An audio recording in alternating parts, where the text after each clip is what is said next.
Bokertov mes amis. Shoshan Purim. Encore le Purim sa mère. Toujours Purim. Yémé à Purim. Kol HaKavod. On a encore la Simcha Baruch Hashem de Purim, qui nous amène à Pesach Be'ezrat Hashem, à grands pas. Chodesh Nissan, Chodesh HaGeoula, que Mashiach il se dévoile Be'ezrat Hashem. Dévoilement du Mashiach, Nissan, Be'ezrat Hashem. Be'ezrat Hashem, c'est le bon là. On est bien parti, Be'ezrat Hashem. Alors on continue, puisque Rashi nous donne un chidouche extraordinaire dans ma Sechet Ta'anit. Il y a écrit Keshem Kshenichnas Av Matin Besimcha, car Kshenichnas Adar Marbin Besimcha. La Gemara nous dit, de la même manière que lorsque le mois de Av approche, arrive, rentre, on se doit de diminuer la joie. Il ne faut pas l'enlever, il faut la diminuer jusqu'à Tisha B'Av. De la même manière qu'au mois de Av, tu as un travail à faire de diminuer la joie parce qu'on arrive à Tisha B'Av, la destruction du Beth Amikdash. Alors, la même manière, parallèle, Mishirnas Adar Marbin Besimcha. Lorsque le mois de Hadar y rentre, on augmente tous les jours un peu plus de joie. Et Rashi sur place nous dit, c'est quoi Mishirnas Hadar? Rashi dit, Yemé Nissim Ayoule Israël. C'était des jours de miracles pour Israël. Purim et Pesach. Est-ce que Rashi ne connaît pas les mois de l'année? Qu'est-ce qu'on te dit? Mishirnas Hadar. Lorsque le mois de Hadar y rentre, tu dois rajouter la joie. Qu'est-ce qu'il y a eu en Hadar? Purim. Quand est-ce que c'est Pessah? En Nissan. Qu'est-ce que tu me rentres Pessah au milieu? Yémé Nissim Ayouli Israël, Purim et Pessah. Tu mets Purim avec Pessah? Il n'y a pas de rapport a priori. Mishnas Hadar. Et là, Rashi vient te dire, Zachidouche.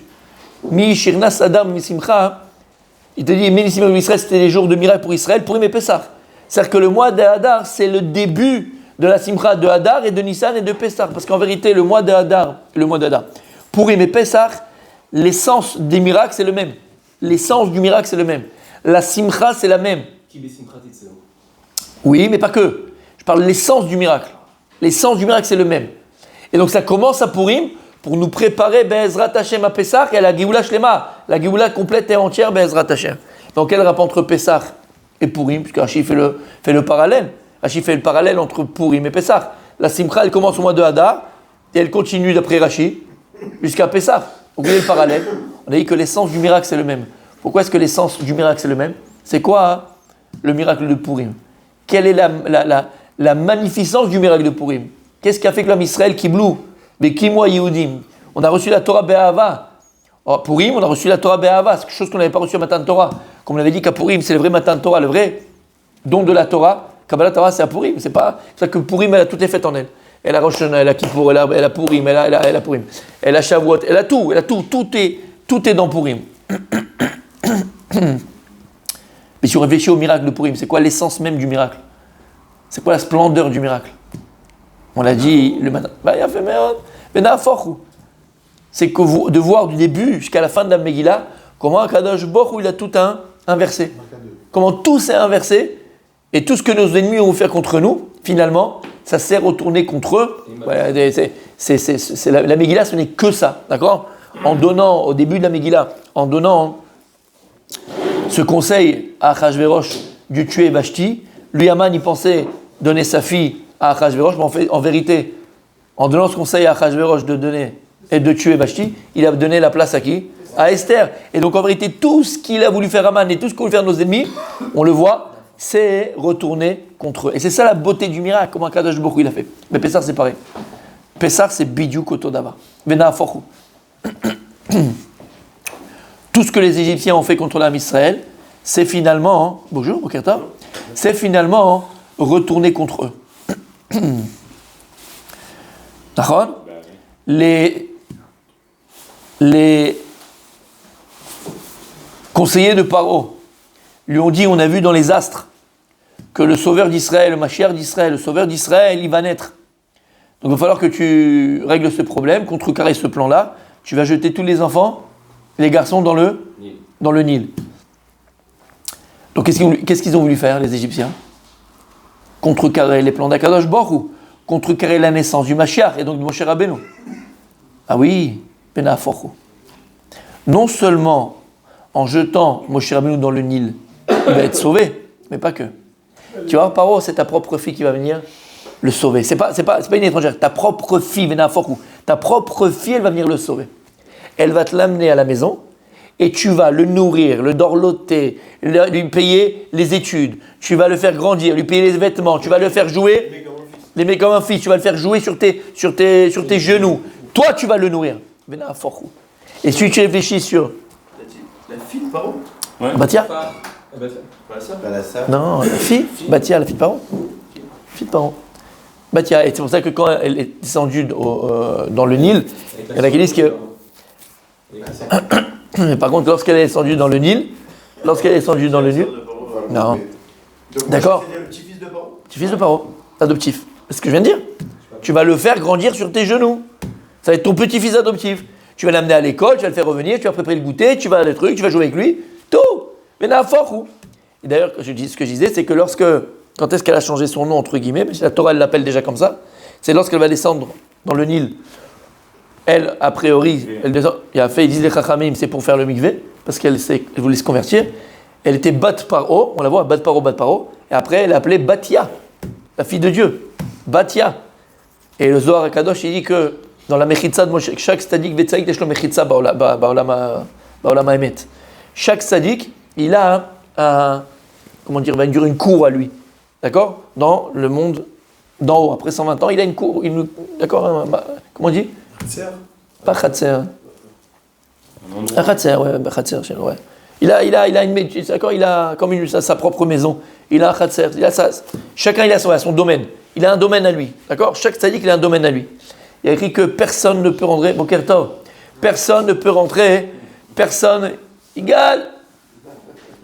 Ça fait plaisir, ça fait plaisir. La tchouva, t'as vu la tchouva, elle est possible? T'as vu la tchouva, elle est possible? S'il a pris honnête. Aïe. Bravo, Igalou. Je tiens à dire bravo, Igalou. Bref, et donc, le Zohar dit que personne ne peut pénétrer dans le domaine de Moshe Rabbeinu Bashamayim, dans le ciel. Personne. Sauf une personne qui peut rentrer le voir. Qui? Batia.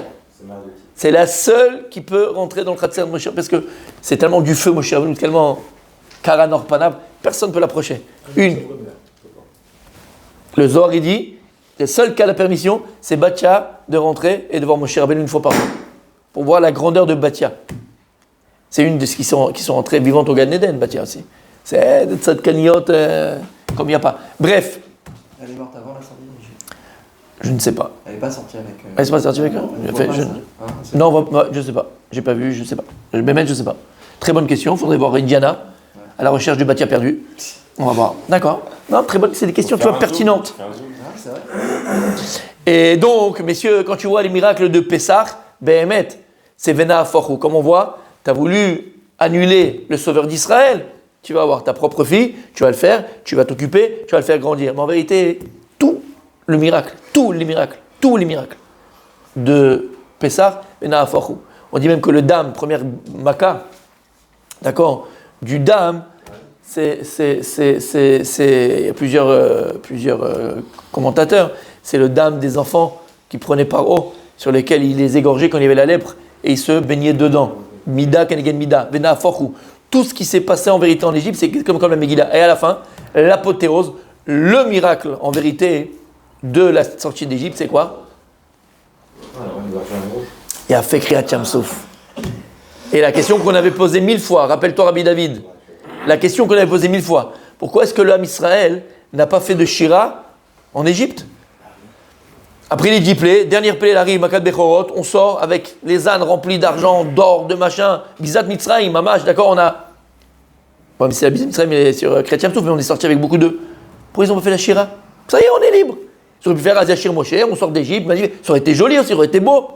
Il y a magnifique. C'est quoi un shir? T'as fait Baba Metzia. C'est quoi shir? C'est quoi cher en araméen? Cher, c'est écrit Shin Yudresh, c'est de l'araméen, mais c'est la même racine. C'est quoi cher? Pas la chanteuse. Je te vois venir, toi. C'est mon époque. C'est ton époque au pays, mais... Non, cher, c'est notre époque. Monsieur, je faisais 90, bien sûr. Ouais, elle est revenue. Elle est revenue à notre époque. Ouais. Nous, c'est quoi cher? Partagé. Ouais, SH. C'est quoi? Baba Metzia. Quelqu'un a fait la Gemara, le Talmud Baba Metzia. Ouais, T'as fait? Cher. C'est quoi cher? Si quelqu'un dans la rue, il trouve des fruits ou légumes ou des pièces, que sheraim. C'est quoi sheraim? Que cher. En cercle. Si tu vois, ils sont mamaches en cercle. C'est un siman. Ils vont pas tomber en cercle comme ça. Donc il y a quelqu'un qui les a mis comme ça. C'est à quelqu'un. C'est un cher en araméen, mais en fait c'est ça la racine. C'est un cercle. D'accord? D'où après en hébreu, shir. Shir qui veut dire une chanson, qui veut dire un chant, plutôt pas une chanson. Un chant. La racine du chant, c'est un cercle. Lama. Lama. Lorsque le Ham Israël sort d'Égypte, qui a Tchamsouf, a traversé la mer Rouge, quelque chose d'exceptionnel, d'extraordinaire, ils vont faire la Shirat Hayam. Az Yashir Moshe Ubnei Israël, mais t'as qu'à chanter avant, quel rapport dans le chante maintenant? Disent des Chachamim, attendez à la main. Parce qu'au moment de Kriyat Tchamsouf, la boucle a été bouclée. Quand est-ce que tu es amené à chanter Dieu, à chanter la louange de Dieu, à chanter Akadosh Baruch Hu? Lorsque tu as bouclé la boucle. Ça veut dire que tu as une image entière et complète de ce qui s'est passé. À partir du moment où tu comprends la chose, du début à la fin, et ils ont compris pourquoi la Galout Mitzrayim, comment la Galout Mitzrayim, le comment, le pourquoi, ils ont bouclé la boucle. Alors là, ça t'amène à chanter. Quand est-ce que tu chantes quand tu as la joie? Et c'est quoi la joie? Quelque chose qui est complet, quelque chose d'entier. Tu ne chantes pas quand tu as la moitié d'un billet de 500 €. Non, quand tu as 500 € entièrement, là tu as quelque chose d'entier, de complet, entre guillemets, la boucle elle est bouclée, tu as quelque chose de shalem. D'accord? Et d'accord, la shlemut, on a dit, c'est quoi? C'est le yud. Yud, c'est Akadosh Baruch Hu. Et yud, c'est quoi? Yud, c'est quoi? C'est un point. Et un point, c'est un cercle.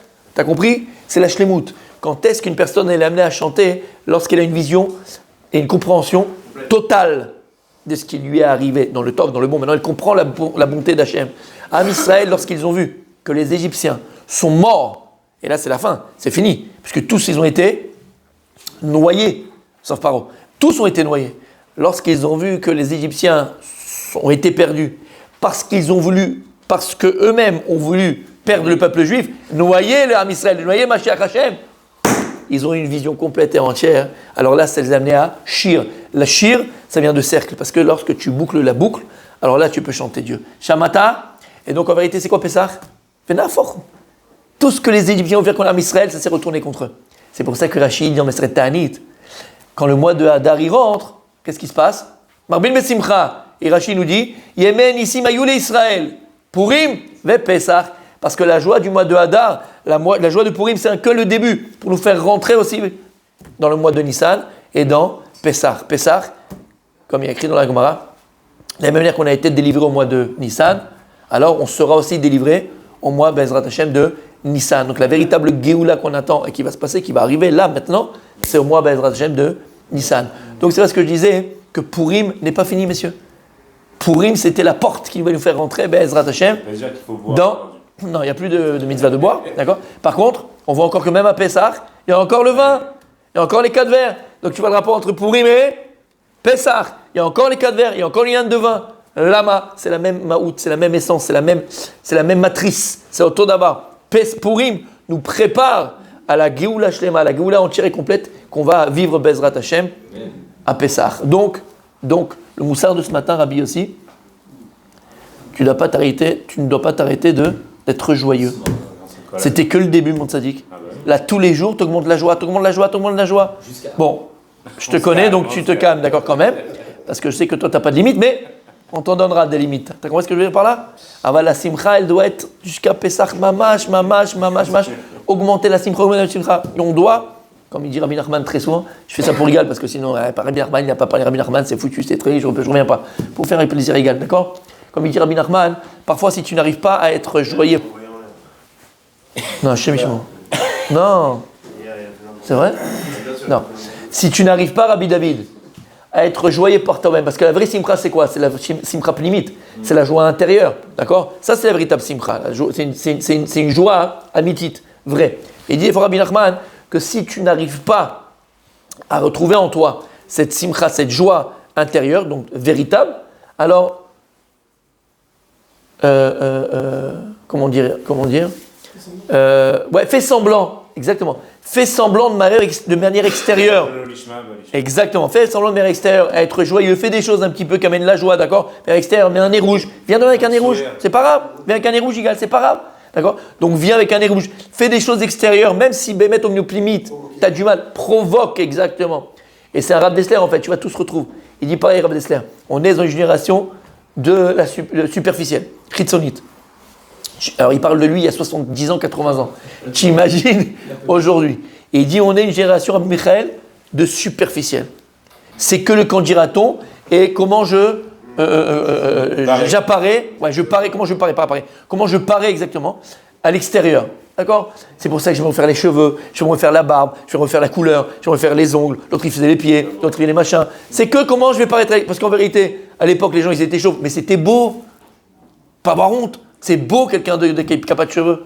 C'est beau, c'est naturel. Mais vadaï, c'est beau, c'est naturel. Il n'y a pas de problème, bien sûr que c'est beau, il n'y a pas de problème. Mais aujourd'hui, le type, il a les cheveux blancs qui arrivent, il va se faire la couleur. Il a les cheveux qui tombent, il se refait les cheveux. Il a les ongles un peu trucs, il se refait les ongles. Il se fait les machins. C'est que ça. Les muscles, les biceps, les triceps, les quadriceps. D'accord, il se met un peu d'huile. C'est que du plus superficiel. Aval. Omer Arabe Dessler, on est dans une génération superficielle. Alors qu'est-ce qu'il faut faire Rabbi Michael? Faut, et ça, toi tu sais de quoi je vais parler. Rabbi Michael il sait ça. Ça c'est la force d'un ninja. C'est la force d'un ninja Rabbi Michael. Qu'est-ce qu'il fait? Le ninja il utilise la force de son ennemi pour le vaincre. Et dire Rabbi Dessler c'est pareil avec le Yetzara. Le Yetzara si tu veux le vaincre, utilise sa force. C'est quoi la force du Yetzara? Toi tu connais bien? Bah oui. Il y a un acteur. C'est quoi la force? Je vais dire maintenant. Moi je dis pas maintenant. C'est quoi la force du Yetzara? La tristesse que ça fait. Shaker. Aïe, aïe, aïe. Le Yetzirah par définition c'est Hollywood. Il va te faire croire, mais il va te faire penser, il va te faire imaginer. C'est le Shaker. Il dit Rav Dessler, et ça c'est écrit dans la Torah. Mitor Shelishma que t'as dit Rabbi aussi. Balishma, c'est quoi? Comment il s'appelle celui qui a fait le c'est le premier vaccin là? Pasteur. D'accord? Qu'est-ce qu'il a fait? Soigner le mal par le mal. C'est ce qu'elle dit la Torah. Tu veux vaincre ton Yetzirah? Utilise la force du Yetzirah qui est le mensonge pour le vaincre. Parce que si le Yetzirah il voit que tu es chez l'Olishma, c'est quoi chez l'Olishma? C'est-à-dire que tu fais les choses par intérêt. À partir du moment où tu fais les choses par intérêt, c'est quoi? C'est du mensonge. Tu ne le fais pas bien mettre pour Hachem. Le Yetzirah il va dire mais celui-là c'est un fou celui-là. Kadosh Baruch Hu, il ne veut pas de sa avoda. Dieu ne veut pas de cette fila. Dieu ne veut pas de cette mitzvah. Dieu veut pas c'est du mensonge. Dieu il est émet. Mais à Kadosh Baruch Hu, ce qu'il attend de nous. Il torche Shelishma Balishma. C'est-à-dire que tu vas utiliser la ruse du Yetzirah. Tu vas utiliser le mensonge du Yetzirah pour pouvoir le contrer, parce qu'à la fin tu arriveras à l'Ishma, mais lui il va te laisser tranquille parce qu'il voit que c'est du mensonge. Il va jamais penser que par le mensonge tu peux arriver à quoi? À la vérité. Et en vérité, c'est exactement comme ça que Dieu nous a créés, puisque Dieu ne nous a pas créés avec une âme simplement, il nous a créés avec un corps, et le corps que l'on a, c'est le mensonge qui est en nous. Mais Dieu, qu'est-ce qu'il attend de nous? Qu'on le serve avec ce mensonge, avec ce corps. Et toute la vie c'est que ça. Tu as compris ce que ça veut dire?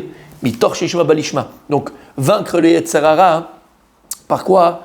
Par le mensonge. Et donc si maintenant Bémet, ça paraît un peu mensongère, ça paraît un peu superficiel, de quoi? De faire kilou, je suis joyeux, que j'ai un peu de trucs, je vais me forcer à être joyeux, créer, d'accord? Inventer des choses extérieures pour trouver une joie, c'est pas grave. Parce qu'à la fin, Bezrat Hashem, comme il dit Rav Dessler, tellement la lourdeur, bon ça c'est moi qui le rajoute, mais c'est ce qu'il voulait dire, moi j'ai fait un peu la tunisienne, mais il dit, tellement que toi, Ritsoni, tu t'es habitué à être lourd, à être kick, à être triste, on s'est habitué à ça, d'accord? Et c'est devenu ta nature malheureusement. Ben pareil. Habitue-toi à faire semblant de sourire, d'être joyeux, d'être content, d'être comblé. Et tu vas voir qu'à la fin, ça vient de ta nature. J'ai ce qu'est de le vivre.